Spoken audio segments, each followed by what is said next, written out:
الطريق إلى الله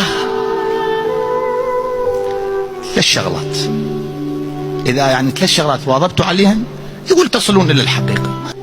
الأول الصلاة بوقتها، الأول الصلاة بوقتها. وكانت لديه عبارة عجيبة، كان يقول إحنا لما قال هاي العبارة إحنا كنا نتصور أنه أكو شيء آخر. قلنا له مولانا مدرستك شنو اللي يمثلها؟ شنو عنوان مدرستنا؟ فقال الصلاة بوقتها. هاي واحد. شلون؟ قال من يصلي صلاته بوقتها ولم يصل إلى مقام عالي فليبصق بوجهه. أحد طلابه يقول لا، قال فليلعني، يعني أكو تردد. الثانية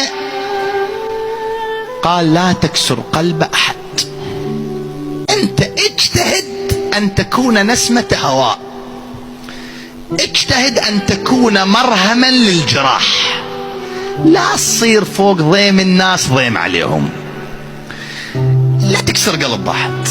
والقضية الثالثة التي نختم بها الكلام قال الحسين